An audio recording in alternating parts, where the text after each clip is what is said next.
무지 추운 날씨인데도 불구하고 이 새벽을 깨우는 여러분을 주님께서 기억하시리라 믿습니다.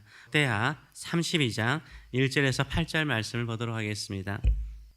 오늘 이 말씀을 가지고 신실한 믿음 이후에 찾아온 위기, 신실한 믿음 이후에 찾아온 위기 어떻게 해결해야 되는가라는 제목으로 같이 은혜를 나누기로 원합니다. 오늘 본문 1절을 보게 되면 우리를 좀 당혹스럽게 하는 문장으로 시작하고 있습니다. 이 모든 충성된 일을 한 후에 히스기야가 하나님 앞에서 충성된 일을 행했다라고 말하고 있습니다. 히스기야는 아버지 아하스가 닫아놓은 성전 문을 다시 열고 정화시켜서 다시 모든 예배를 회복하였습니다. 하나님만을 온전히 신뢰하고 의지하도록 남유다 백성들을 이끌었던 사람입니다. 이렇게 우상을 타파하고 예배를 회복한 히스기야의 충성이 얼마나 아름답습니까? 얼마나 충성스럽습니까? 근데 그 다음에 나오는 구절이 무엇이어야 됩니까? 이 모든 충성된 일 이후에 범사에 형통하였더라라고 나오면 얼마나 좋아요. 근데 이어지는 말씀은 이렇게 말하죠. 아수르 왕 사네립이 유다에 들어와서 견고한 성읍들을 향하여 진을 치고 쳐서 점령하고자 한지라라고 말을 하고 있어요. 오히려 충성된 일을 하고 난 다음에 형통하였다, 잘되었다, 평안하였다 라고 말하는 것이 아니라 그 당시 초강대국이었던, 그리고 북이스라엘을 멸망시켰던 아수르 군대가요 남유다를 침공하여 들어왔다라고 말을 하고 있습니다. 이것이 우리 신앙생활에 아이러니일 때가 많습니다. 우리가 충성스럽게 하나님을 섬기고 믿음으로 살았는데 모든 일들이 순탄하고 형통할 줄 알았는데 오히려 더 큰 위기를 만날 때가 있습니다. 그래서 우리 스스로가 무너질 때가 많습니다. 하나님, 제가 열심히 헌금도 하고 봉사도 열심히 하고 정말 최선을 다해서 믿음을 지켰는데 왜 우리 집 아이는 아프고요? 왜 나의 사업체는 이 사내립과 같은 위기가 찾아오는지요? 라고 물을 때가 많습니다. 이 질문 앞에서 히스기야는 우리에게 어떻게 반응해야 되는가라는 것을 가르쳐 주고 있습니다. 첫째는 적에게 마실 물을 주지 말라는 것입니다. 적에게 마실 물을 주지 말라라고 말하고 있습니다. 위기를 만난 히스기야의 첫 번째 반응은 무엇이었습니까? 매우 현실적이고 치밀하였습니다. 그는 예루살렘 성 밖에 있는 그 주변에 있는 모든 물의 근원들을 다 막아버립니다. 다 막아버립니다. 그래서 4절에서 하는 말이 뭡니까? 어찌 아수르 왕들이 와서 많은 물을 얻게 하려 물의 공급을 없애버리겠다라고 말을 하고 있는 것을 볼 수 있습니다. 여러분의 삶에 위기가 왔을 때 여러분은 적에게, 사탄에게 물을 공급하고 있지 않는지요? 물을 공급하면 우리 주변에 오래 머물러요. 그리고 우리를 이겨버립니다. 그들이 머무를 수 없도록 물의 공급을 차단해야 되는 것입니다. 인디언들 사이에 내려오는 아주 유명한 일화가 있지 않습니까? 한 할아버지가 선조 앞에서 네 마음 안에는 두 가지 늑대가 싸우고 있단다라고 설명을 했습니다. 내면의 싸움에 대한 이야기를 한 거죠. 한 늑대는 검은 늑대인데 그 늑대의 특징은 분노와 시기와 교만과 불평과 원망이란다. 또 다른 한 마리의 늑대는 흰 늑대인데 그는 기쁨과 평안과 사랑과 용서와 소망이란다 라고 설명을 하죠. 근데 이 두 마리가 네 안에서 날마다 치열하게 싸운단다 라고 말해요. 이 이야기를 듣고 있던 손자가 할아버지에게 물어보죠. 할아버지, 그러면 결국 어느 늑대가 이겨요? 라고 말하죠. 여러분도 알죠? 어느 늑대가 이깁니까? 우리가 먹이를 많이 주는 늑대가 이긴대요. 지혜로운 말 같아요. 먹이를 많이 주는 늑대가 이기는 거예요. 히스기야 시대에 아수르의 거대한 검은 늑대가요 예루살렘 성 밖에 있습니다. 그런데 히스기야가 가장 먼저 하는 것은 뭡니까? 이 검은 늑대에게 먹이를 주는 것을 차단해버려요. 물의 공급을 끊어버립니다. 어찌 아수르 왕들이 와서 많은 물들을 얻게 하려? 그렇게 할 수는 없다는 것입니다. 우리 마음이 이래야 됩니다. 우리의 삶 속에도 이 아수르와 같은 위기, 어려움을 만날 때가 있어요. 검은 늑대가 찾아올 때가 있습니다. 그놈하고 싸우려고 하지 마세요. 먼저 싸우기 전에요. 그놈에게 물을 주기, 그놈이라고 죄송합니다.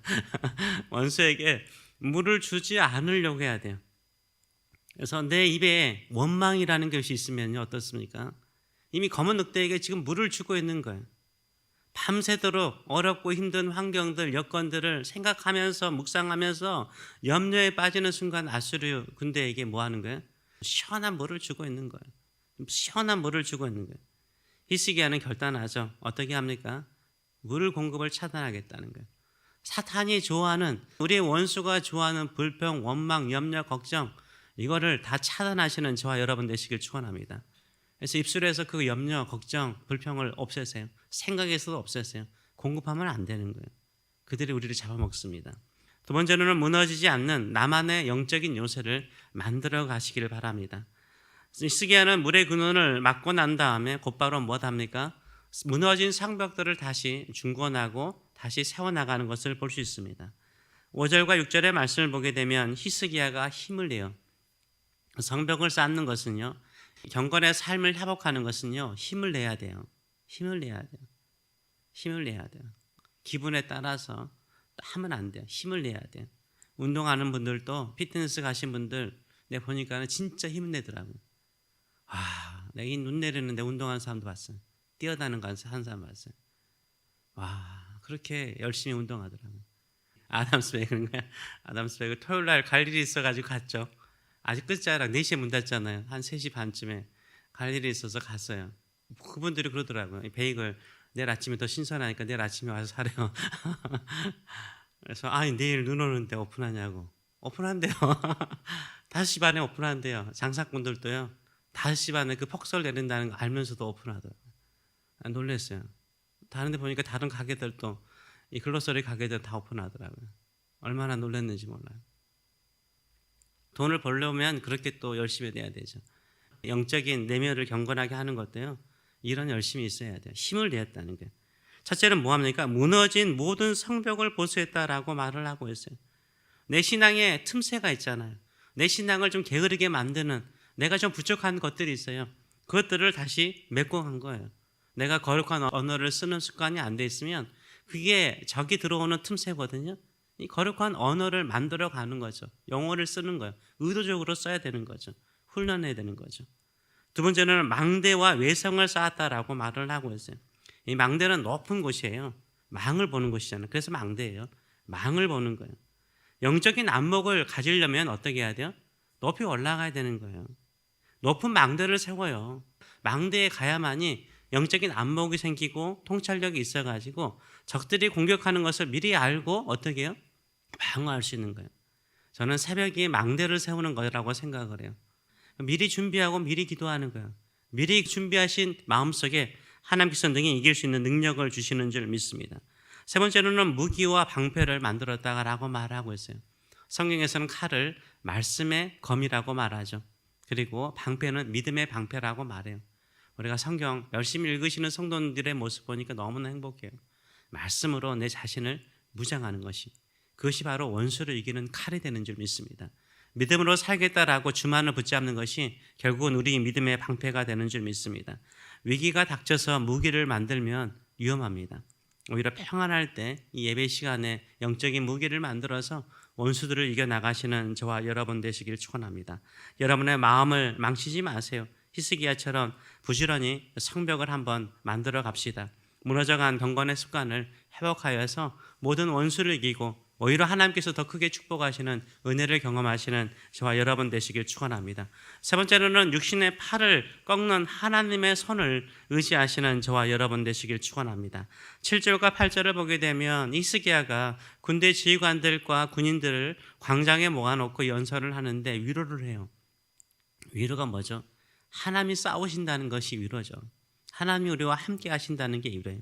근데 아주 멋진 말을 해요. 7절과 8절의 말씀을 보게 되면 이렇게 말하죠. 너희는 마음을 강하게 하며 담대히 하고 아수르 왕과 그를 따르는 온 무리로 말미암아 두려워하지 말라. 영적인 전쟁에서는요, 강하고 담대하세요. 성경이 얼마나 많이 나오는지 몰라요. 우리의 원수 사탄이요 쓰는 최고의 무기가 뭔지 아세요? 뭐죠? 두려움이에요. 두려움이에요. 두려움. 사람은 두려우면 아무것도 할 수 없어요. 전쟁터에 가서 한두 명의 군인들이 두려워하잖아요. 그러면 그건 전파력이 얼마나 센지 몰라요. 그래서요, 싸우기 전에 두려워서 도망가요. 이게 사탄이 주는 거예요. 믿음의 성도들도 마찬가지예요. 내 마음속에 두려움이 찾아옵니까? 내 안에 계신 성령과 함께 담대히 싸우리라. 나와 함께 하신 주님과 함께 담대히 싸우리라. 이런 믿음을 가지고 나가시는 저와 여러분 되시길 축원합니다. 그래서 아주 유명한 말을 하지 않습니까?